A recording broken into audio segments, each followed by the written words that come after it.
Okay, so it's official.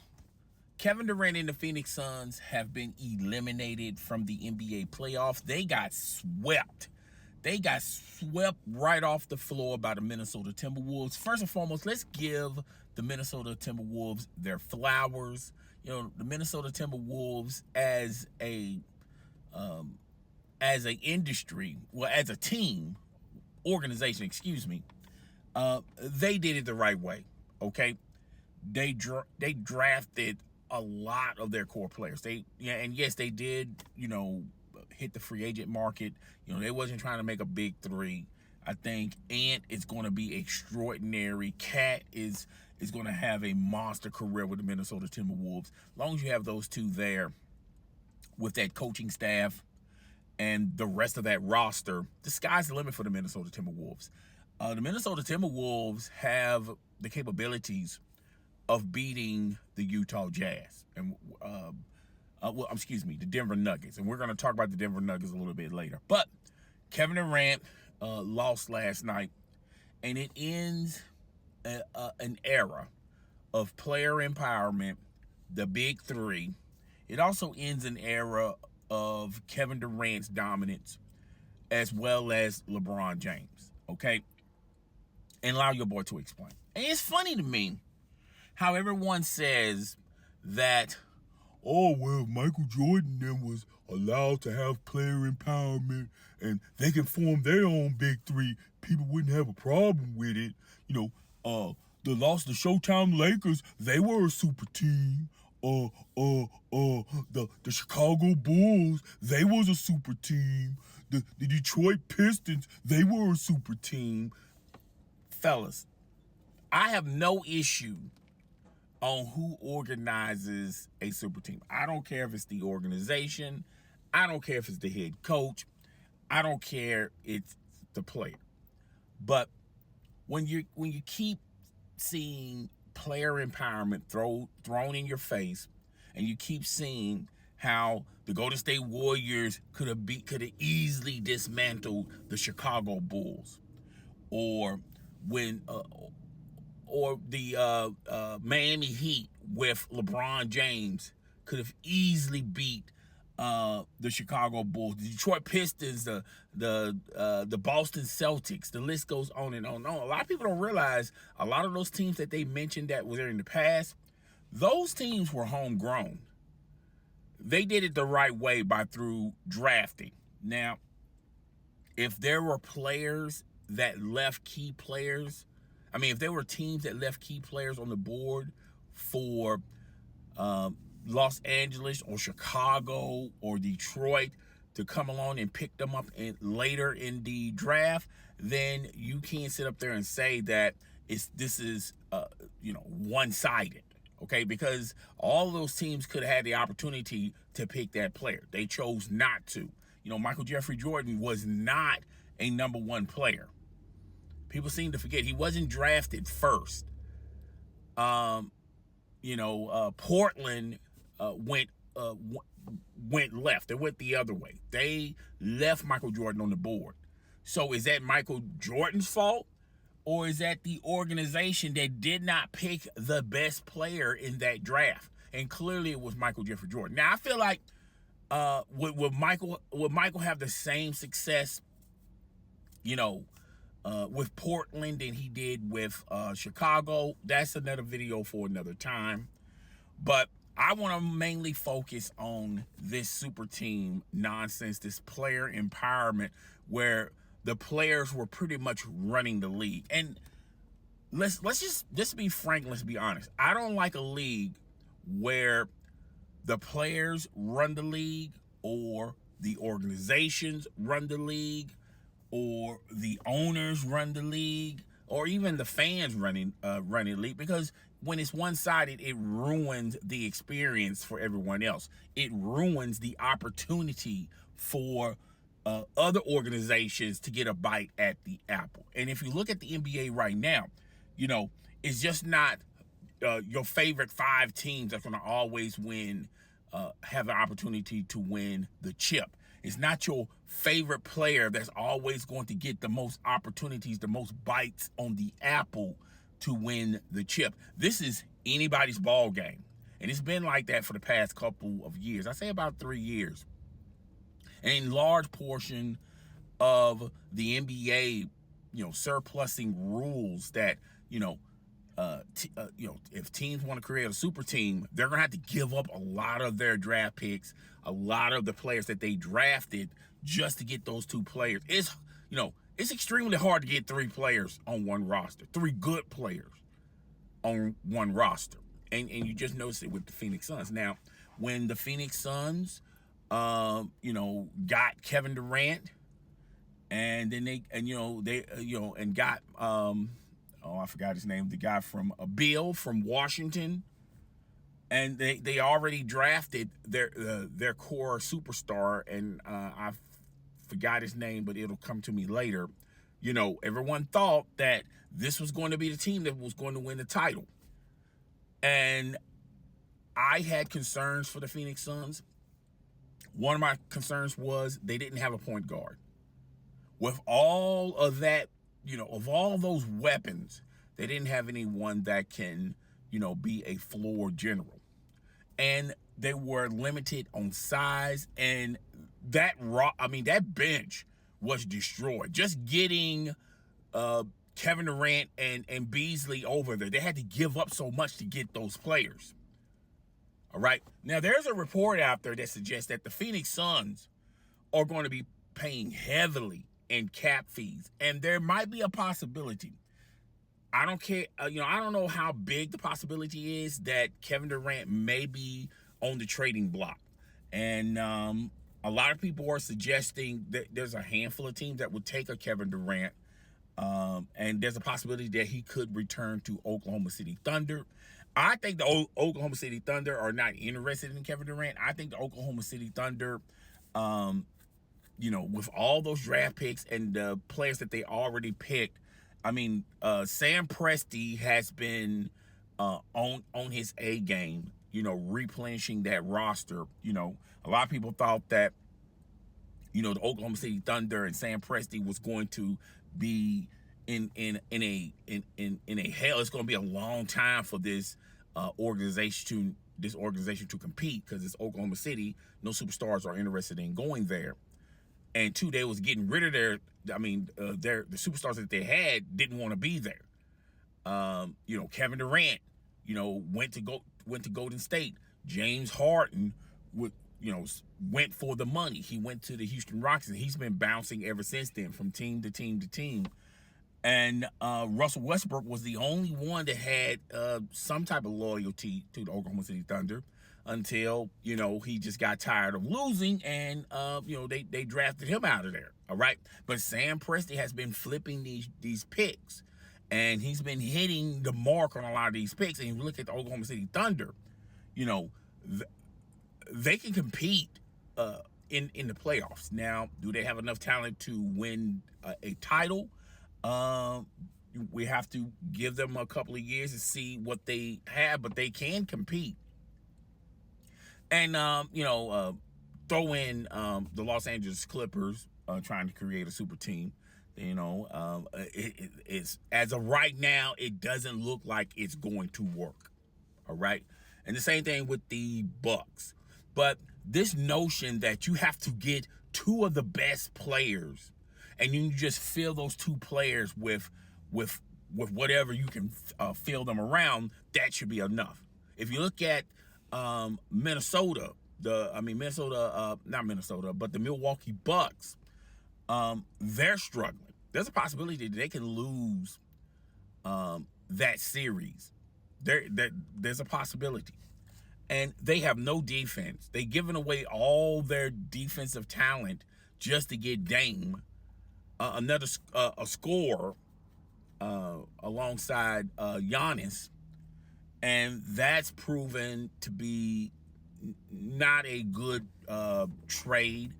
They got rid of their coach. It wasn't even midway through this year. They got Doc Rivers, and it's the same MO with this team. They can score, but they can't stop anybody from scoring, and that's the same type of predicament Minnesota find themselves in. Minnesota. I don't know why I do that. Milwaukee find themselves in with the Los Angeles Lakers. The Los Angeles Lakers have AD and LeBron and just guys. And you see that's not even working. Now they avoided the sweep, but they're not going to win this series. They're, it's 3-1. The odds of the Lakers winning the next 3 games is highly unlikely. D'Lo got hot, but he's hot and cold. He's streaky. AD lit it up, and LeBron was LeBron. And to be honest with you, when you look at the Denver Nuggets, the shots just was not falling. Are y'all thinking that the Denver Nuggets are those shots are still not going to fall when they get an opportunity to play? I highly doubt it.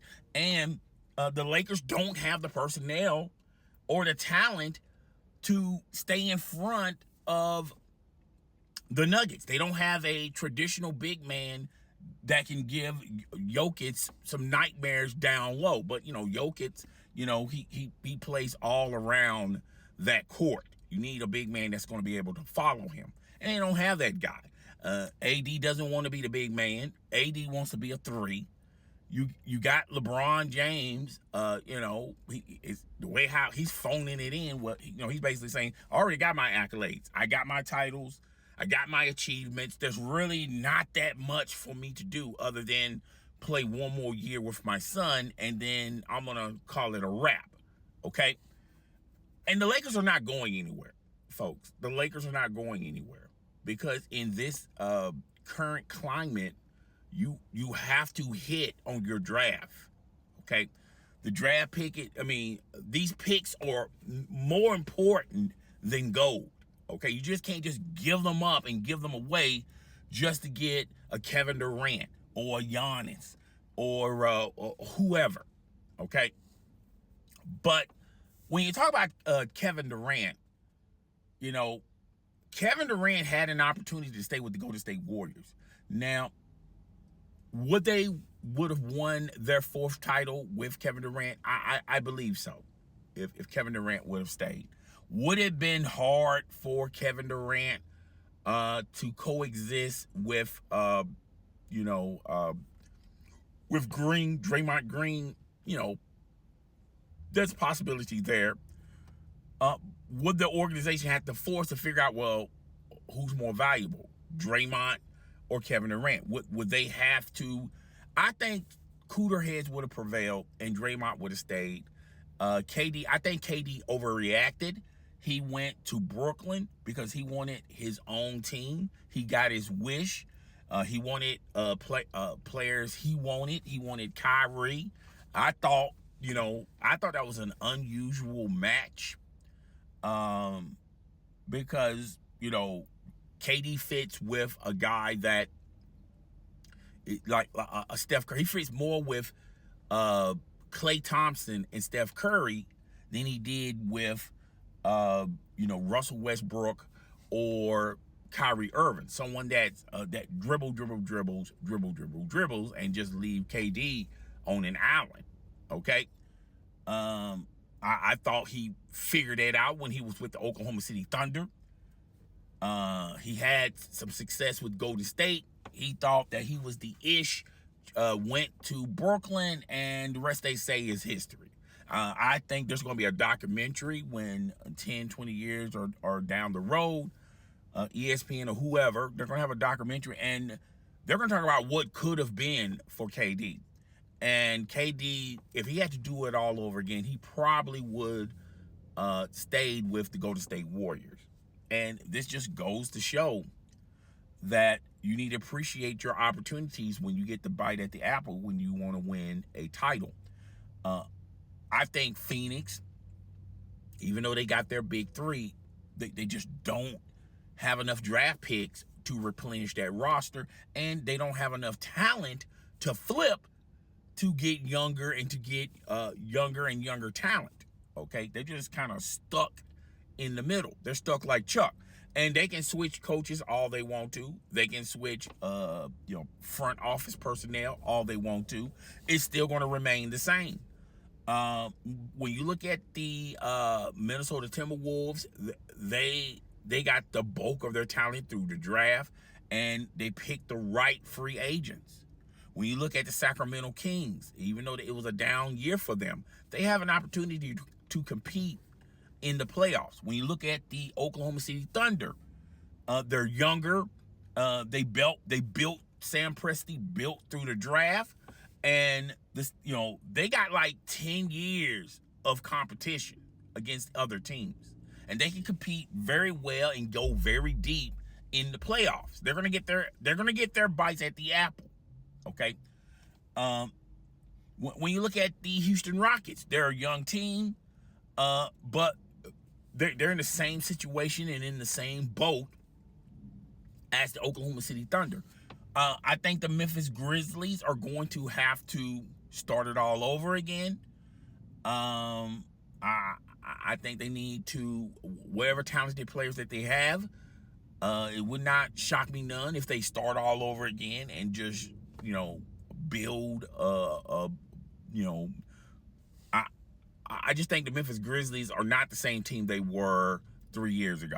Okay, I think they missed their opportunity and they missed their boat. And you notice I haven't mentioned the Clippers, I haven't mentioned the Lakers, haven't mentioned the Phoenix Suns. They're the same position they find themselves in this year. They're gonna find themselves in the exact same situation next year. And you're talking about, the Lakers are really, as far as LeBron James' son, Bronny James, he announced to the world that he's ready to go into the NBA. And if you look at his performance in college, he didn't move the needle. And more than likely, since his last name is James, teams will pick him up. But I don't think they're going to pick him up earlier in the draft. And I think there's going to be teams that's going to pick him up because of his last name. I think there's going to be teams that are going to pick him up because there's a possibility that his father may follow him.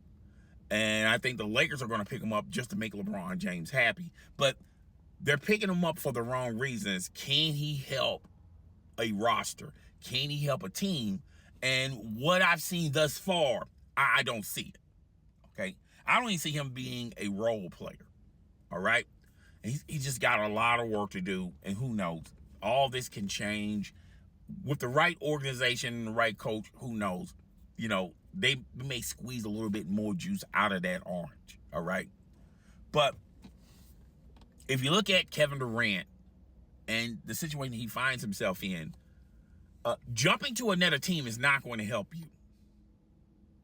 Okay, and I don't think organizations are willing to help the Phoenix Suns, because the Phoenix Suns wasn't willing to help any other organizations. They got Bradley Beal, they got Kevin Durant, and man, I forgot the other player. I forgot the light-skinned kid. And you saw the best of him last night, and it's just I think I think his ceiling, he met his ceiling, and I don't think he can go any higher than that. Okay.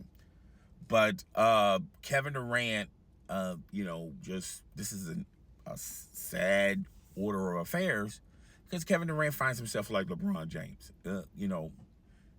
I think Kevin Durant is not interested in collecting rings. I think he already pretty much he talked about this when he made the announcement to go to Brooklyn, that, hey, I'm not in it to win a bunch of titles, and not having a bunch of titles doesn't hurt your legacy. I don't think it hurts his legacy, but he's leaving, he left a lot on the table. What could have been, what could have happened. And the same thing with LeBron James. If you take away the 2 titles he won with Miami, and then he went back to Cleveland, won a title there. He went to Los Angeles in a strike. When COVID and the season was short and they had a break in between the seasons, he won a title there. And that's what people are going to point to. It's like, you know, if you was that good, I mean, and LeBron James is a great player, but I think you need more than just LeBron James. I think if LeBron James was on a team, if he was on the Oklahoma City Thunder, they would be winning titles. If LeBron James was with the Houston Rockets, they could be winning titles. I mean, his talent, not his ego, and not him coming to management saying, hey, you got to get rid of all these young players. And that's what I thought we was going to see from LeBron when he announced to the world that he was going to the Los Angeles Clippers, Lakers, when they had Alonzo Ball and Ingram and those cats. So, yeah, I mean, this super team analogy is history. I don't think any other superstars is going that route. And if you look at the rules, it's kind of difficult to get 3 superstars on one team. It's, you know, you got to give up so much just to have 2 of them on a team.